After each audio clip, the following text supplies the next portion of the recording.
Seja bem-vindo ao Causa e Efeitos. Eu sou a Matilde Brito e este é um projeto de comunicação que tem como principal objetivo a divulgação e promoção de conhecimentos científicos em diferentes áreas. Nesta edição, vamos falar sobre web e plataformas digitais no jornalismo regional e nas rádios distritais.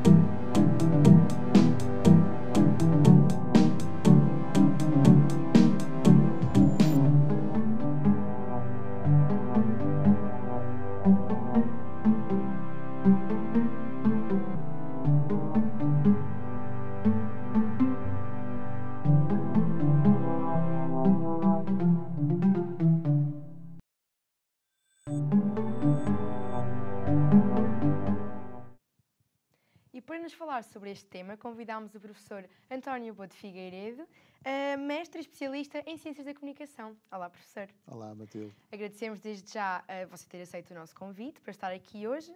Com todo o gosto. É um prazer para nós. Então, conte-nos um pouco. O que é que o levou a desenvolver uma investigação sobre o jornalismo multiplataforma e o impacto das plataformas digitais no jornalismo? Pois, já foi há uns anos que fiz essa investigação. Nessa altura estava ainda a começar muito, principalmente nas rádios, a questão da internet, das multiplataformas, mas já nessa altura se percebia que isso ia ser o caminho. E, portanto, era tentar perceber como é que o jornalismo estava a agarrar o futuro, porque esse é o seu futuro, aliás, como vemos hoje, o futuro das multiplataformas, e foi esse o objetivo, perceber como é que as coisas estavam a correr. Estava tudo muito ainda a dar os primeiros passos, a perceber como é que a coisa ia correr, mas toda a gente queria estar, alguns estavam mal, como se depois viu mais tarde, mas depois as pessoas, isto é como tudo na vida, vamos nos adaptando àquilo que vai surgindo, àquilo que vai surgindo de novo, e as coisas foram andando. E acha que as multiplataformas vieram ajudar, vieram facilitar, ou acha que, ou seja, pontos positivos e negativos que acha que têm as multiplataformas? Vieram ajudar, sem dúvida. Fala-se muito a questão do jornalismo, dos meios tradicionais estarem a perder leitores, ouvintes, espectadores, mas isto não é nada de novo que aquilo que eu vou dizer. Houve muitos especialistas, muitos estudiosos do tema. Penso que hoje nunca houve tanta gente a ter acesso à informação e a consumir informação como hoje, não é? Porque através das redes sociais, das multiplataformas, do streaming e depois também dos meios ditos tradicionais, portanto, penso que é uma mais-valia. Agora, o jornalismo e a comunicação e os meios tradicionais e as multiplataformas têm que se adaptar e saber jogar com todos estes meios fantásticos que fazem com que a informação e a comunicação, seja informação, jornalismo ou comunicação, entretenimento, cheguem às pessoas. Portanto, há aqui este mix de muita coisa que temos que se adaptar e ir adaptando e ir sabendo, fundamentalmente, os meios também têm que perceber o que é que o público gosta de consumir e aonde é que gosta de consumir. Porque não vale a pena nós queremos que as pessoas continuem a ver televisão linear da forma como viam há 20 ou 30 anos. Isso já não existe. A televisão linear, por exemplo, para a vossa geração, para a geração mais nova, uma coisa que quase não existe, não é? Vocês hoje consomem televisão, conteúdo de televisão, em streaming, na internet, nas multiplataformas. Portanto, os próprios meios têm que saber adaptar-se a essa nova realidade. Porque se não o fizerem, vão ficar para trás definitivamente. E acha que ao nível mais regional também conseguiram encarar bem estas mudanças, esta digitalização? Isto é como tudo na vida, há aquela ideia que é primeiro estranha-se e depois entranha-se, não é? As pessoas tiveram mesmo que ir atrás disso, porque perceberam, houve sempre resistência, não é? Principalmente nas redações, quando chegou a internet, e agora deixamos de escrever nas máquinas, agora vem a internet e a internet vai acabar com a rádio. Aliás, a rádio, estamos aqui a falar na televisão, mas a rádio sempre teve esta ideia de que apareceu a televisão, vai acabar com a rádio. Apareceu a internet, vai acabar com a rádio. Não, a rádio, aliás, os últimos estudos das audiências dizem que nunca houve tanta gente a ouvir rádio como há hoje. Mesmo a rádio linear, no aparelho de FM, nunca houve tanta gente a ouvir. E agora, se juntarmos a esses ouvintes do FM, aqueles que consomem a rádio pela internet, e são muitos e cada vez mais, então a audiência de rádio penso eu que nunca esteve, não tenho esses dados agora aqui presentes, mas da última vaga de audiência que foi medida, é que nunca houve tanta gente a ouvir rádio como hoje. Mas também se fala muito hoje em dia dos podcasts. Sendo que isso há algum fator negativo para a rádio? É uma mais-valia. É uma mais-valia para a rádio também. Aliás, há uns investigadores que consideram que hoje já nem se deve falar em rádio, deve-se mais falar em áudio, né? Que é isso tudo. Agora, mas o podcast veio ganhar, veio também trazer novos ouvintes a conteúdos da rádio. Não é? Porque muitos dos conteúdos que passam na rádio linear, na rádio da FM, que as pessoas não podem ouvir quando o programa passou, mas fica disponível em podcast e nós vamos poder ouvir à noite, mais tarde, quando vamos para o ginásio, quando vamos caminhar, quando nos vamos deitar, seja o que for, quando vamos a conduzir, em vez de ouvirmos o rádio tradicional, o FM, ouvimos o podcast foi uma mais-valia para a rádio também. Para a rádio e para os outros meios, não é? Não é por acaso que nós vemos jornais que têm montes de podcasts, não é? O Expresso, o Semanário Expresso, por exemplo, produz muitos podcasts, não é? E, portanto, o podcast veio ajudar não só a rádio, mas também os outros meios. A tal questão de se terem de adaptar, não vale a pena queremos parar esta realidade, não vale a pena querermos parar o vento com as mãos, não é? Porque não vamos conseguir. Exato. Veio para ficar. Veio para ficar e temos que nos adaptar. Veio para ficar, vamos ver até quando, não é? Porque isto às vezes também é um bocadinho de modas, não é? As pessoas agora andam muito viradas para o podcast.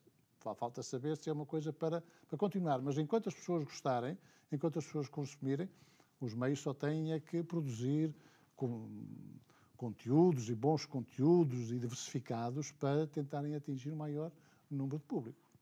E quanto a si, que também faz parte desta área, não é verdade? Quais foram os seus principais desafios, esta adaptação a nesta nova era? Pois, eu quando comecei a fazer rádio, ainda fazia rádio analógica, não havia nada de internet, ainda se fazia rádio de cassetes, de bobines, disso tudo, que vocês já não conheceram, ainda bem. O desafio foi tentar adaptar, agora como é que se passa do analógico para o digital. Como é que nós agora só estamos habituados a falar ao microfone e aquilo que dizemos agora passou e já não fica mais disponível, como é que agora nos vamos adaptar que aquilo que agora vou produzir neste momento vai ficar disponível mais tarde. Como é que nós vamos aqui adaptar isto? Foi essa a questão. E depois também a questão de que, antes de haver a internet e dessas multiplataformas, os profissionais da rádio escreviam para ler, não é? E para dizer ao microfone. Depois teve que se constituir equipas, incluindo também os profissionais da rádio, onde têm que escrever também para ficar disponível no site. Ou seja, a rádio deixou de ser só som, também passou a ser texto, porque nos próprios sites das rádios há texto para as pessoas lerem, há vídeos para as pessoas verem, há fotografias também para as pessoas verem. Portanto, estas multiplataformas também criar um novo desafio também para os profissionais da rádio, que não basta só escrever para falar. Também temos depois que escrever para estar disponível no site. Exato. Ou seja, a presença online veio ajudar os jornais a terem mais audiências também. Jornais, rádios, podcasts. Isto não tenho a mínima dúvida. Não tenho a mínima dúvida que as rádios hoje têm muito mais audiência do que tinham no passado.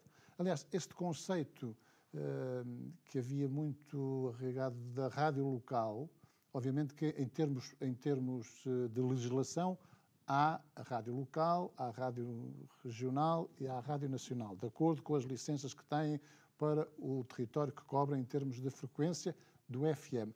Mas hoje podemos dizer que já não há rádios locais, porque uma rádio de Coimbra, ou uma rádio de Viseu, ou uma rádio de Bragança, emite para aquele local, mas pode ser ouvida em todo o mundo.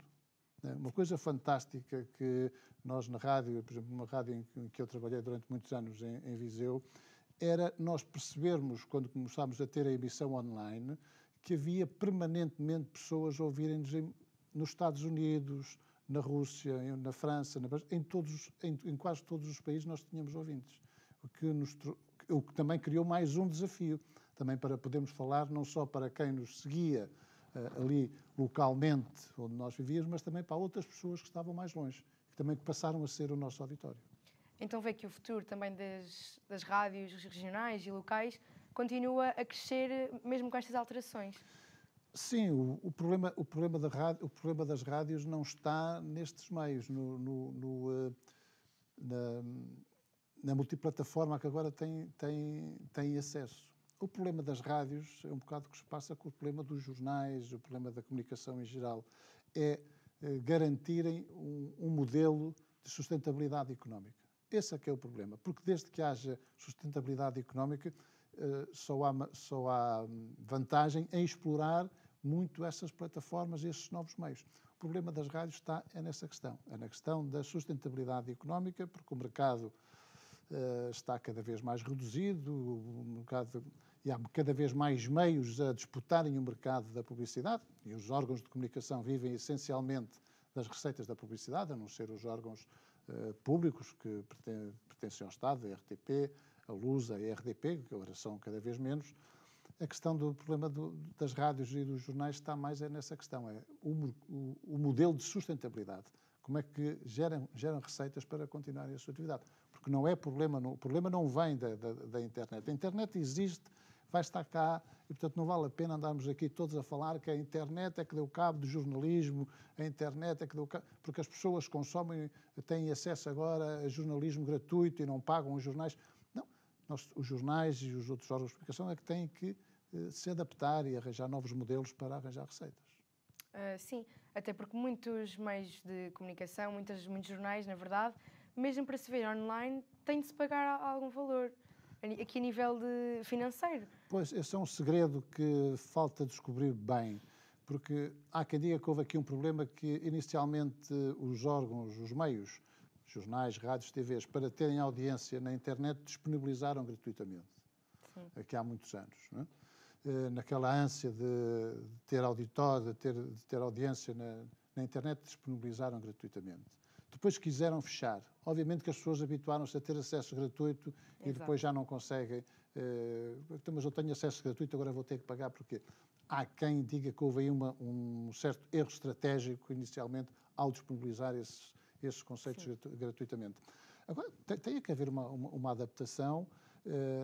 Vai ser difícil as pessoas que estão habituadas a consumir gratuitamente alguns conteúdos conseguir-se pagar, mas se calhar agora os meios têm que produzir outros conteúdos, se calhar mais ricos do que aquilo que fazem diariamente, e aí se calhar as pessoas são capazes de pagar para terem aquele produto exclusivo. Exato. Aquilo que não está disponível a toda a gente. Depois há aqui um problema da pirataria, não é? Que nós sabemos como é. Nós hoje há os filmes que se descarregam, há os jornais que se descarregam e chegam-nos gratuitamente. Há esses problemas. Isto já não é um problema, já é não tanto um problema do jornalismo e dos órgãos de comunicação. É mais um problema de legislação e não um problema de legislação nacional. Tem que ser uma legislação mundial que consiga travar essa pirataria dos meios, porque as pessoas que trabalham no cinema, nos jornais, nas rádios, os músicos, os produtores culturais, trabalham e têm que receber a compensação por isso.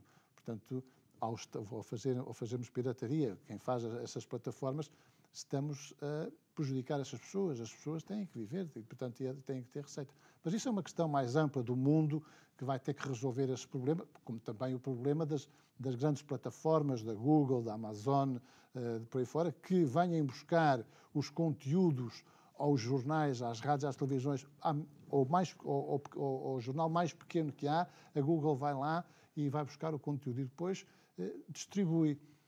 E a receita para quem produziu? Para quem produziu a receita, para quem produziu a notícia do acidente em Bragança, que depois vai aparecer na Google. Como é que se... Não, isto tem que se resolver, porque nós não podemos andar a trabalhar.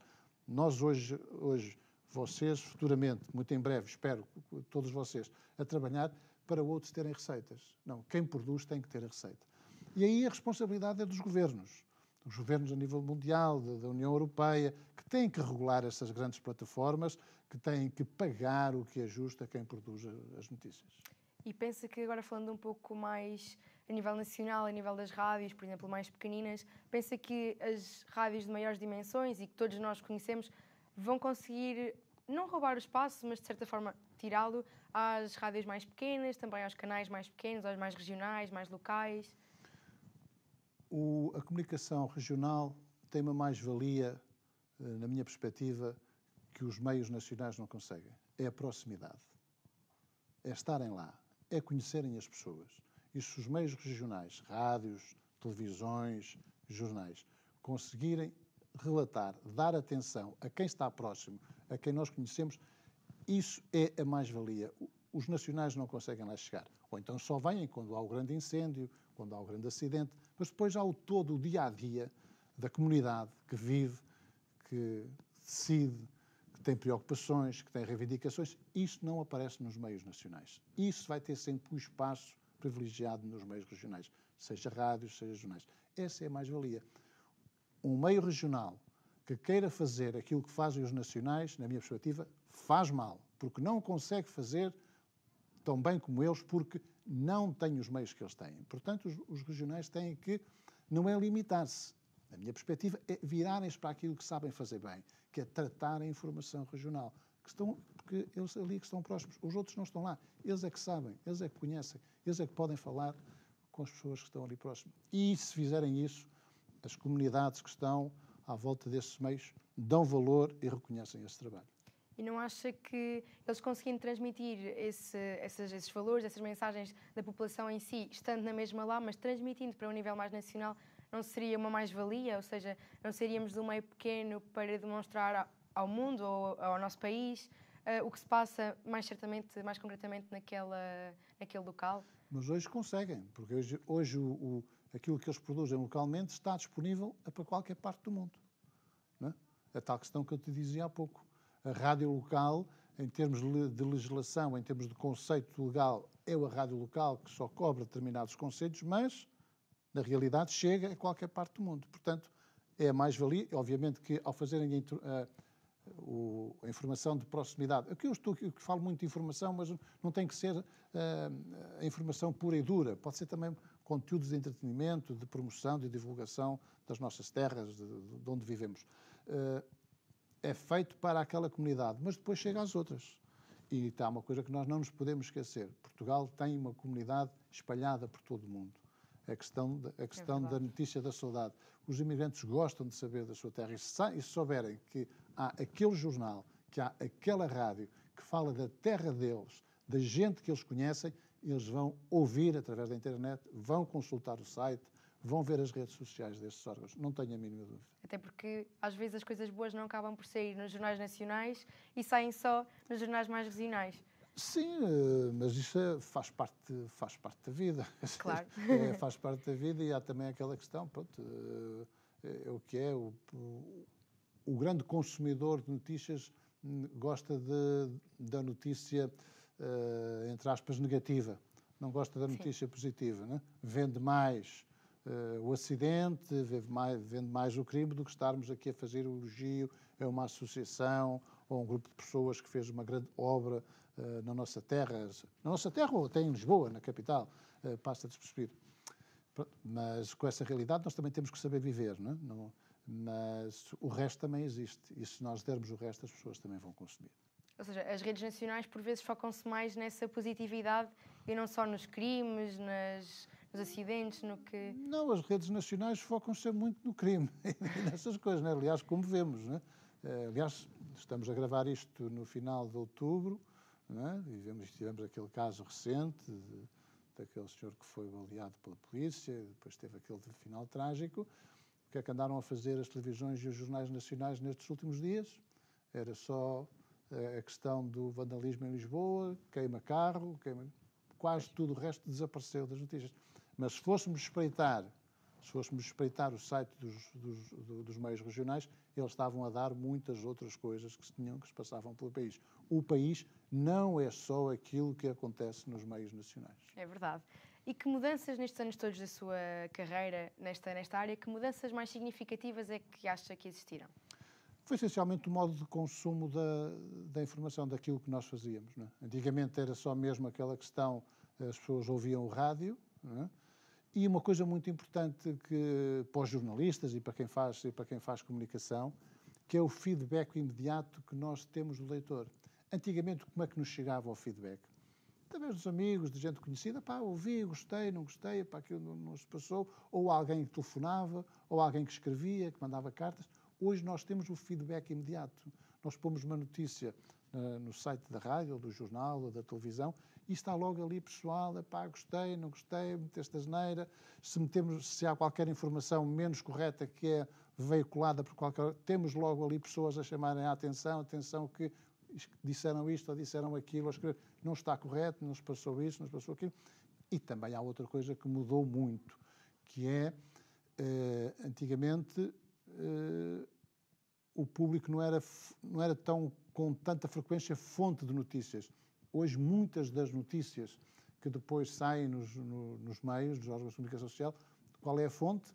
São as redes sociais. Há muita coisa que nós, jornalistas, vamos saber onde está as redes sociais. Agora, há aqui um pormenor que é importante, estamos a falar também num canal de uma escola, que não é pegar naquilo que conforme está na rede social, pegar nela e publicar. Não, temos que confirmar, aquela questão do confirmar. Por isso é que há necessidade de conteúdo. Porque há muitas vezes aquelas vozes que dizem, agora os jornalistas não são precisos para nada, está tudo na internet, as pessoas vão a qualquer lado, filmam e publicam, está tudo ali, nós sabemos tudo.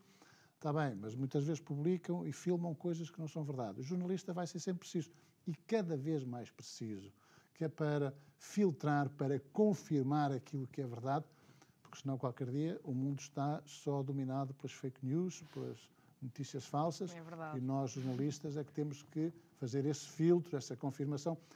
Mas penso que é também isso que dá ao público, e o público penso que cada vez mais, ao contrário do que às vezes é uma percepção, penso que o público consumidor de notícias dá cada vez mais valor aos jornalistas e a quem faz comunicação, porque sabem que se a informação passou pelo crivo do jornalista, à partida, quase 100%, é verídica, é de confiar e pode ser consumida. Eu penso que as fake news são más, claro que são más, têm de ser banidas, mas penso que também dão aqui a importância, para as pessoas perceberem qual é a importância de haver jornalistas. Olha, mais uma vez agradeço muito a sua presença, estar aqui hoje connosco, que é um Foi prazer para nós.